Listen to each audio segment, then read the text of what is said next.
I am inside of our capture mode right now of the app, and I have a toolbar here with 3 buttons. One's to record and stop, the other's to play, and then finally when you're happy, you can go into edit mode. So let's go ahead and record some sort of dance move animations. I'm going to turn this to recording, and then maybe we're going to do a few dance moves, some cool pointing, get our face in there, and do a final. So once we've recorded, we can go ahead and play back to make sure that we like recording, everything's looking good. And if we're happy, we can go into edit mode, or we can go ahead and record. So now we'll go into edit mode. And now you'll see here that we have our TimeTunnel interface here, and then also scrub forward, backwards, or play the animation.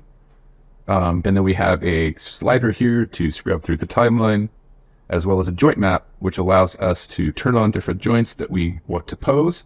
This also turns on the motion paths for those. Okay, what I want to do now is maybe give some life to the hips and give them some moves that complement.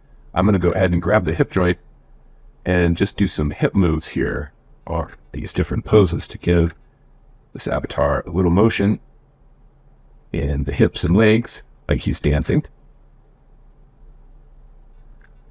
And when we get to the part where I sort of did that John Travolta move, we're going to want to do a jump.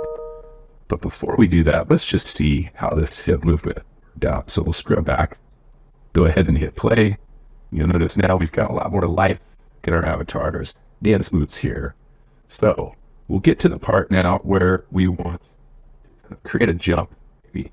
And in this case, right before the jump, we want our avatar to crouch down.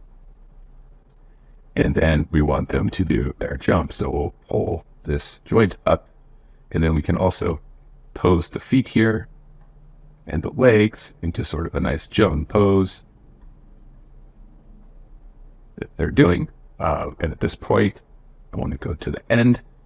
Now, this little curve here might be too smooth. What we can do to create a more realistic landing is go back a few frames and click to create a key pose. Now what we want to do is flatten out this motion curve on the feet to be sort of a flattened point, and that'll give the landing point a much more realistic move.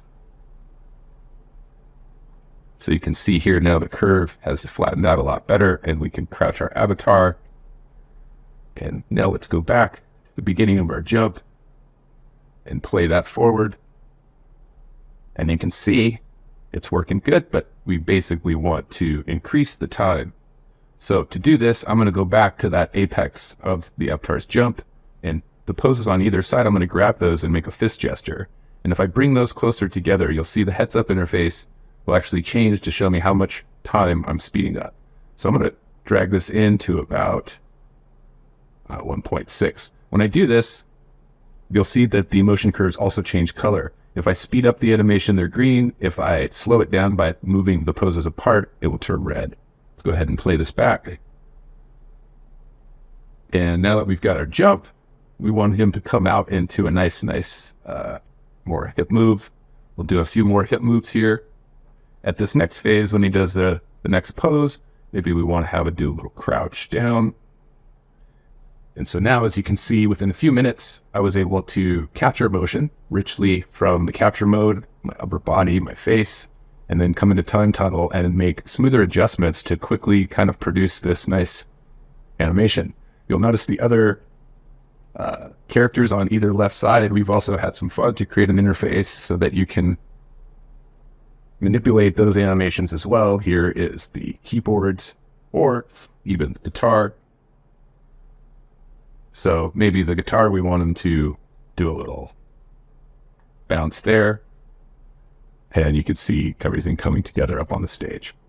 So really excited about this research. Would love to answer more questions that you have, but hopefully you can see how immersive interfaces like this can really help creators produce and democratize not just content in 3D, but motion capture, animation, and editing.